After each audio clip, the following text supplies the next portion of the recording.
Podcast. We begin this week with the John Huff Podcast Fashion Minute. Very upset. I want you to know I'm very upset because I was on Threads today and I ran across a thread which was, "Hey ladies, what do men wear that really irritate you?" And I have for you now a selected list of stuff that men wear that women say irritates them. They are baggy pants, ripped or too ornate jeans, MAGA hats, hoodies to nice events, skinny jeans, nail polish, calf-length shorts, shorts at all, sandals with socks, flip-flops in any circumstance, dangling crosses as earrings, basketball jerseys, tank tops, nail polish. And I sit here on a Tuesday night getting ready to go out to the clubs wearing my MAGA hat, dangling cross earring, skinny jeans and flip-flops, and I'm thinking, that's my whole wardrobe, man. That's my whole fashion statement has been utterly blown out of the water by these women, and it upsets me. It upsets me as a single man trying to re-enter the scene, and I feel bad for guys, okay? I'm getting away from using the word guys. I'm not a guy. I'm a man, all right? I'm a man. I feel bad for single men because I have a lot of female friends, I'm delighted to report, many of whom have been on the dating apps. And so I've had kind of a bird's eye view. I've had an over-the-shoulder view of how women contemplate the men that they see on the dating apps. And I feel bad for them because women just bag on them. Women just bag on them. And it's a seller's market, okay? There's something like 80% of the people on your average dating app are men. Don't quote me on that. But it's something like that. Some outrageous number where there's just way, way, way more men than women. And so it's a seller's market for the women. It's like they have their choice. And then there's this statistic that goes around that's something to the effect of 20% of men get 80% of the women. Something like that. Like 80% of the women are attracted to 20% of the men. So the rest of the guys, the men, are out there just having a minuscule percentage of actually being swiped upon. Whatever the terminology is, I'm not on dating apps and don't intend to be. But what we have is this overwhelming majority of users being men, and then a very small percentage of those men getting a very high percentage of the response from whatever women are actually on the apps. And so these dudes are posting gym selfies. Okay. And I don't know what it is with guys, men, and this obsession with posting pictures of themselves holding up fish. I mean, I understand it from a certain biological point of view. I get the symbolism. I get I'm outdoorsy. I get I'm capable. I get that maybe I'm handy because I fish. I don't know. I think these guys, these men, are trying to portray this message of masculinity, and it may be true, but I don't know a lot of women that are into fish. Again, I'm new to the single world. Maybe things have changed in 30 years, but there's a lot of men who post pictures of themselves with fish. And I think a puppy is better. Just a hunch. I think a photo of you with a puppy is going to get you further than a photo of you with fish. But maybe there's some rationale that I don't know about this. all of my feedback, all of my experience with the dating apps is looking over the shoulders of women who are on the apps. I don't know it from the male perspective. At least I don't know it very much, but it seems as though you can't win. Okay, because quite apart from fish photos, women will bag on dudes for being too aggressive. Like right off the hop, there's a couple of messages back and forth, and then it's like, send nudes. Or then there are unsolicited Richard pics. Like right off the hop, and it's like, whoa, whoa, whoa, whoa, whoa, whoa, whoa. Take it down a notch, man, you know? Like, slow down. I don't know what fantasy you're living in. I don't know how much pornography you are consuming in your singlehood, which is leading you to believe that the way to a woman's heart is unsolicited John Thomas. I have it on good authority. I have it on lived experience authority. That's not the way.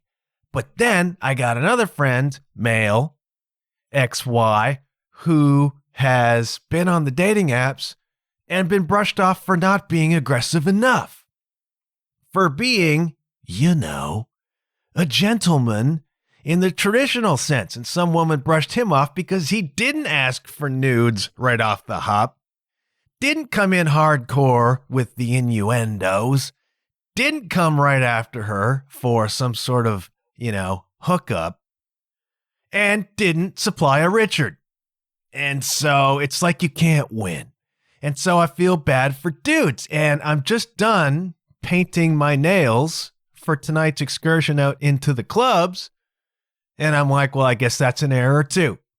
And what's a guy to do, man?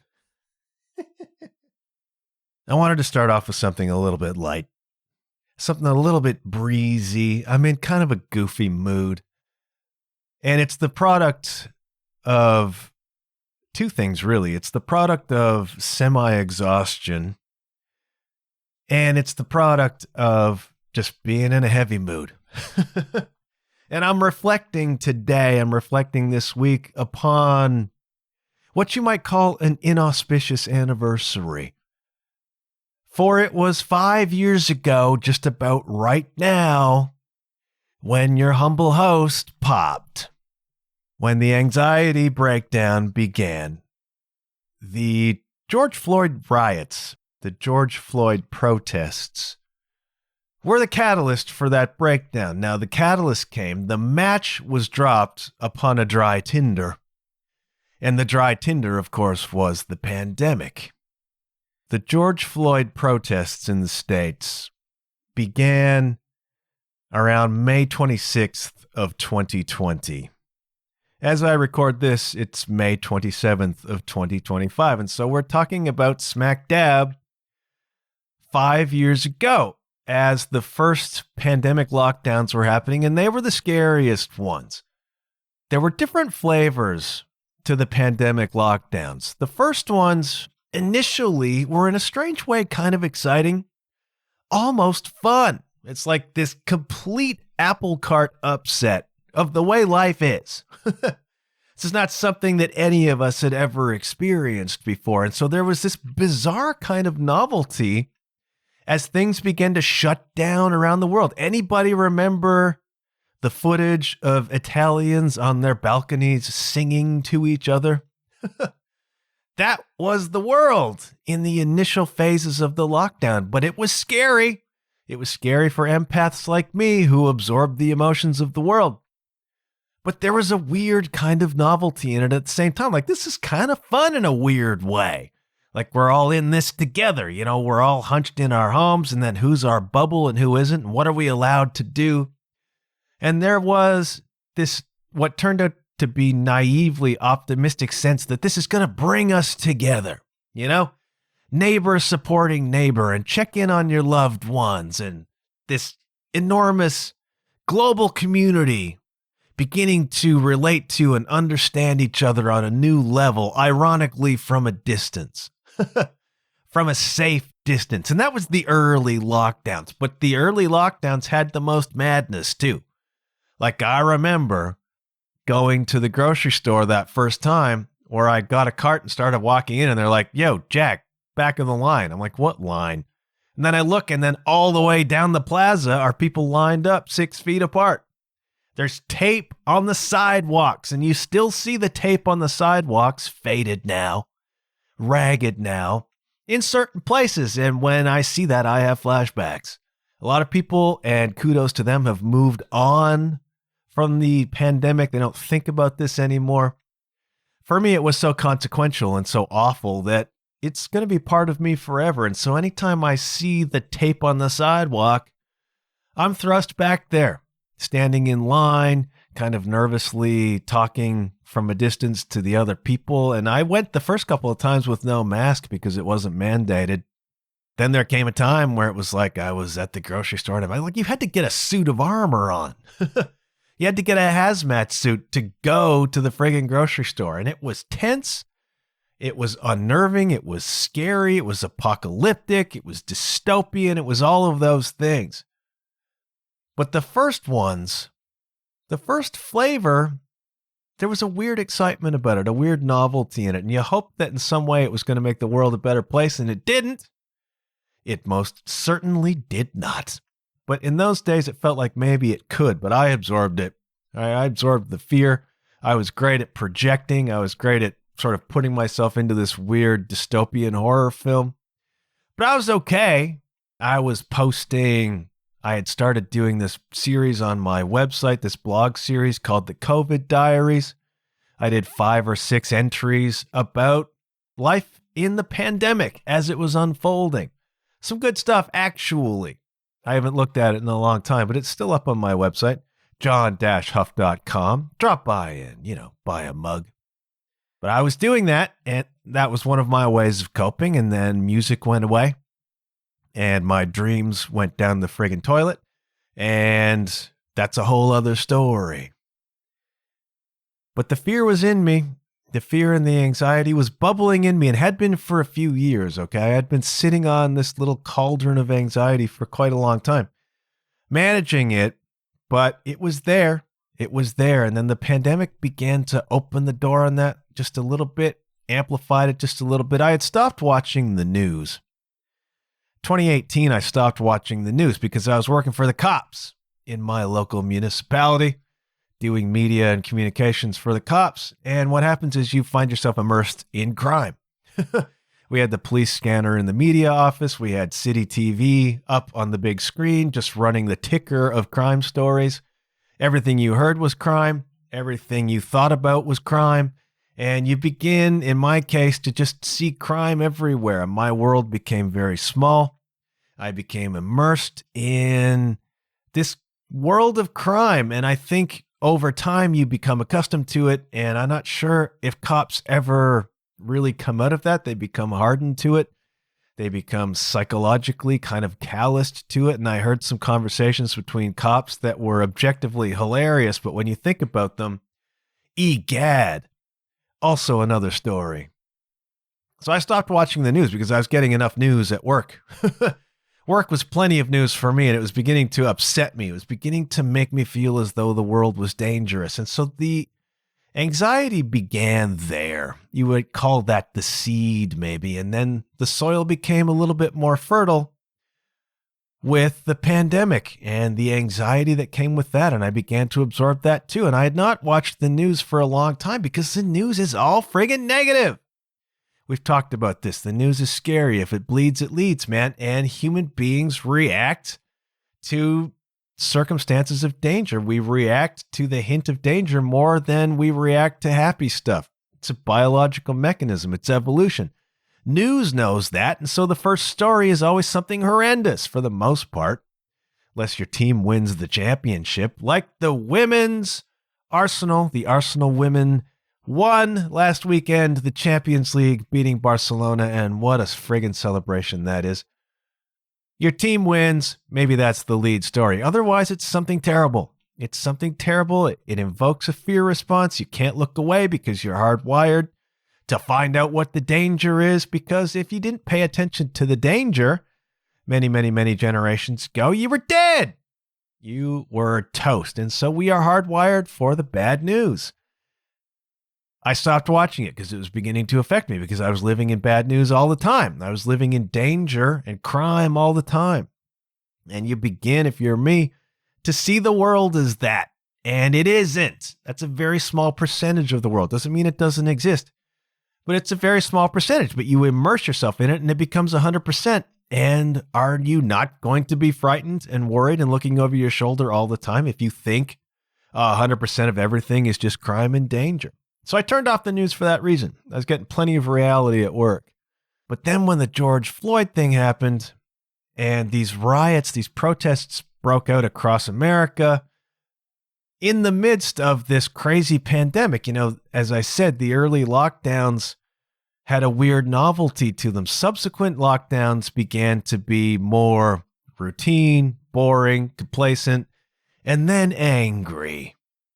And with the anger came as well this loneliness for a lot of people, this isolation, this separateness, this rage at being forced to live this way. And then when it became apparent that the pandemic itself, the virus, wasn't as dangerous for most people as we feared. Like, I have no issue with the lockdowns. I get annoyed by people who yell at governments about the lockdowns. They didn't know what they were getting into. As far as they knew, they had a deadly contagion, and it was deadly for millions of people, by the way. And the issue was that it overwhelmed the healthcare system, okay? They knew probably very early on that most of us weren't going to die from this thing, but the healthcare system was absolutely overwhelmed with people who might. That's why there were lockdowns, kids, to protect the healthcare system. And I know people who were working in hospitals during that pandemic, and they had a time that leaves scars now and will forever. That's what the pandemic lockdowns were about, okay? But over time, they just became more and more angry and more demoralizing. There was no novelty anymore, and the world turned very cold indeed, and cold and angry and bitter. And so, end of May 2020, we've gone through the first phase of these lockdowns. I've had this little nugget of anxiety brewing, and then the pandemic comes, and that just provides fertile ground for that seed to grow. And then I felt as though something consequential was happening with the George Floyd protests in the midst of this pandemic where the anger was already beginning. And I thought, what's going to happen here? And so I watched. I spent a weekend watching on TV, on CNN, as they covered these protests unfolding. And I saw the anger, and I saw the rage, and I saw hundreds of years of racial tension and socioeconomic tension, coupled with this fanning flame of the pandemic. And the rage was overwhelming. And at a certain point, it just popped me. It just popped me. And I lost control of my senses. Functionally, I lost control of my mind. The fear that welled up in me, it's an ancient fear. All right, this is an ancient fear. It might be the fear of my ancestors. I don't know. It bubbled to the surface and just popped. And I've talked a lot about this on the podcast. I've probably articulated it better in the past than I am now. But I popped. That's just the best way to put it. And that was the end of May. And I had already put the podcast on hiatus. I released one episode with Jackie Neville because after years of trying, it finally fell into place that I can interview Jackie. I released that. And then I didn't release another podcast for 5 months. I went functionally radio silent, very, very spare appearances on social media. And I sat in my backyard and I just shook for months. I just shook for months dealing with this horrendous attack of anxiety. And it was probably the worst experience of my life, certainly the longest extended experience of my life. It's not fun when you lose control of your mind. Anxiety is a possession. Anxiety is some other power, some other force taking over your consciousness. I could be objectively in my mind. I could be like, there is nothing to fear here. I'm not in danger at this moment. My body doesn't know that. This primal snake reptile part of you just takes over, overwhelmed by fear. and my body just shook, and I had nothing but adrenaline. I was exhausted, and I went through this process of losing myself. And you don't even know you're losing yourself until there came once or twice just moments where it went away. Moments where that anxiety stopped and this weird peace would come over me. And I would be like, as though I'd awoken from a coma. I'd just wake up and be like, whoa, I feel normal for a second. And then I could look at the world rationally, but it was fleeting. And then it would just kick in again, and then back I would go to having this insane anxiety. It was truly awful. And thank God for my therapist, because she was an enormous help through all of that. And I went through these processes of just fearing that all of this anger in the world would in some way be directed at me. Like the angry mob was going to come for me for some reason. Because why? Because I had a podcast, I guess, because I was in some way visible, even though I was in the most smallest way possible visible. I was visible, you know? And if you have a podcast, let's say, or you're a musician or whatever, if you've got any profile at all, which I don't, but I wasn't thinking rationally at the time, it's like they're going to turn their anger on me because I exist. And there's so much anger in the world, and it's looking for something to attach itself to. It's looking for something to release itself upon. And I'm visible, so maybe they're going to release it upon me. And this fear, which was totally irrational, just began to overwhelm me. And so I disappeared from social media and I stopped making the podcast. And then I began to feel as though I had no right to make podcasts and no right to be visible. And I just hid. I just hid and shook for months. It was awful. Why am I talking about it? I'm talking about it because I need you to know that it gets better. That's all. It's 5 years later, and I'm reflecting upon this now, and I'm putting myself, to the extent that I could stand it, I'm trying to put myself back in that body, back in that experience. I can't do it now because the anxiety is not in control of me anymore. You know, over time, with help from therapy, with beginning to surrender. Again, it was this enormous call to surrender, to let go of my ego, to let go of attachments, to let go of so much of the fear that overwhelmed me and just surrender into whatever it is that makes it all go around. You know, you can believe or not believe whatever it is you like about spirituality or about the world or about the universe. Whatever works for you, man. I needed to just surrender into the flow of life. I have to surrender. That doesn't mean you don't protect yourself in cases where you need to be protected. It doesn't mean you're not vigilant about things that need vigilance, but it's like I need to surrender. I have to let go. I have to stop controlling. Again, that is what anxiety is. It's this need to control specifically the future. People who are anxious tend to be worried about the future. People who are depressed tend to be worried about the past or worried about the present. Anxiety is very much future focused. And so here I am sitting in my yard, shaking, worried about the future. And then there's a certain point where it's like, okay, dude, you have to make a decision. Are you going to surrender this future or are you going to die? Because living as you are is not going to work for very long. You know, something's going to get you. That level of anxiety is not good for your health or your body. Something's going to get you. So it's like, I accepted this as a call to surrender. It was not easy to do. It was not easy to do. That was an intense summer of looking for symbols, looking for signs, looking for help from wherever it comes from. I learned a lot about managing anxiety in that period, as you would going through an experience like that. I learned about distracting myself. I learned about breathing. I learned ultimately about surrender. And I'm not all the way there, but I can sit here today, 5 years later, in the midst of all the heinous crap that's going on right now, even in my own personal life, I am separating from my wife. All right. My life, in a certain sense, is ending. That has been more difficult than I've let on this podcast. It continues to be more difficult than I've let on this podcast. But I know that 5 years ago, me, in the midst of all of that, would have crumbled. 5 years ago, me wouldn't be here now.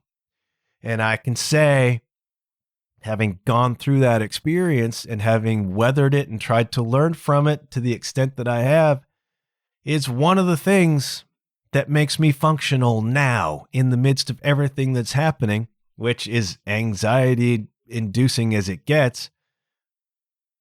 I'm managing it okay. And it's as a consequence of having gone through that experience before. It's like, well, I endured that. And here I am. Maybe I can endure this.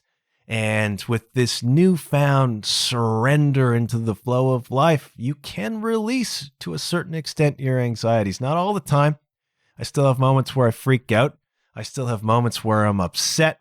I've had that over the past week. There's just things that come along that remind you of your circumstances. It's like, yeah, this is going on right now and it hurts. All right, it is painful.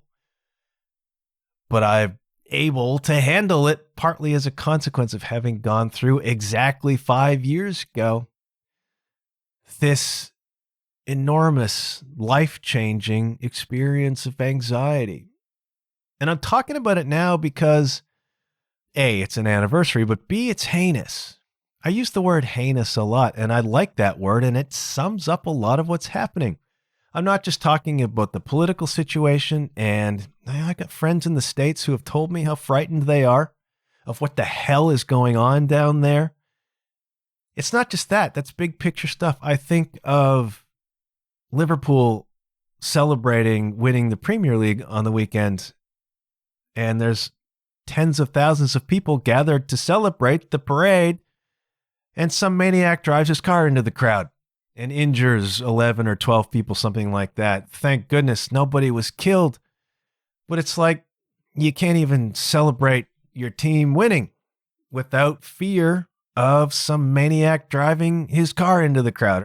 And where I live, a province is mourning a car crash on the weekend that killed 4 teenagers and their teacher, who was their softball coach, coming home from a tournament. Turns out, as far as I know, that one of the kids is the daughter of somebody I went to high school with, and that hits pretty close to home. And you just look at the world, and there's so much darkness. There's so much suffering. And it can be hard to cope. It can be hard to face all of that. And I'm not saying that it gets better for the people who got hit by that car in Liverpool. And I'm not saying it gets better for my friend who lost her kid and the others and the people who loved those. I'm not in any way trying to suggest it gets better. I hope it does. I hope people find ways of coping. I just know that in my own experience, where I was 5 years ago is a whole other life, in some ways a whole other person from who I am at this moment. And I want people to know that it gets better. If you are a person who is depressed, if you are a person who is struggling with anxiety, if you are a person who is in fear, if you are a person who is dealing with an illness, it can get better. It can get better. And the key to me was simply surrender, not resisting anymore, throwing my arms up and allowing life to unfold. And so as I sit here now with my freshly dried nail polish and my MAGA hat, I can look at separation from my spouse. I can look at needing to sell my house. I can look at not knowing where I'm going to live, what city, what country, what I'm going to do. And I can look at that and say, I know that it's going to be okay. One way or another, it's going to work out okay. And that's as a consequence of having gone through that crucible 5 years ago, where it seemed very much like it was not going to be okay. It's not a place that I like to revisit in my memory, but I try to pull from it the lessons, and I try to pull from it the silver lining that says you can surrender, you can get through, and help will come, and you can manage, and it will get better. I can look now 5 years later, despite my circumstances, and be smiling. And I can be laughing about dudes wearing flip-flops and basketball shorts and holding up pictures of fish, and I can see the goofiness of the world, and I can smile about that. Couldn't smile 5 years ago. 5 years ago, my teeth were chattering too hard to smile. And so all I really wanted to say this week is, dudes, don't wear nail polish. Ixnay the dangling cross earrings and the skinny jeans, and it can get better. It can get better. I'm just acknowledging 5 years later. I won't say I'm pleased to have gone through that experience. I'm not, but I am pleased to have pulled from it the lessons that I have pulled from it. And so take courage, kids. Take heart. Whatever your circumstances are, there are lessons in it. I'm not being flippant. I know people are going through some heavy stuff, man. I know the world is going through some heavy stuff, and I don't know. I don't know how we get out of this. I don't know where this goes or where this ends, but I know you can surrender. I know there's stuff that you can't control, and trying to control it is what creates the resistance. It's what creates the attachment, and the Buddha said that all suffering is attachment. Not saying I don't suffer, I do a lot. It's the human thing, but I'm learning, and partly the lessons of that episode, which carried on for quite a long time. I mean, tours were canceled in 2020. End of 21, I went to Europe with Sarah and Kay, and was still in the throes of anxiety then. I'm rather pleased with myself that I plucked up the courage to go, because it took all the strength I had to get on that airplane. I can tell you that now, you Euro listeners who were there. I fronted pretty well during that tour, but I was riddled with anxiety through a lot of it, and probably played the best I ever have for an extended period of time. And of course, my mom died during that tour, and there was all of that to go with. I mean, it's been a rough season, man. But you learn to surrender. You learn to let go, to stop trying to control things that you can't control. And it's the releasing of those things that brings a certain relief. And so if you're struggling right now, think about what you're trying to control that you can't, and try hard to release those things. Try hard to surrender into the flow of life. And if you draw anything from my story, you can draw that you're stronger than you realize, and that this dark season can actually be a really powerful catalyst for the light.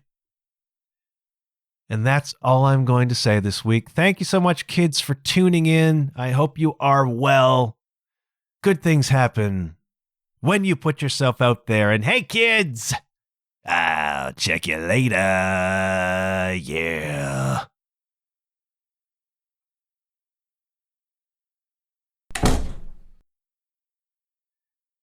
I didn't even tell everybody about the Steel Panther show that I went to after I got home from Berlin.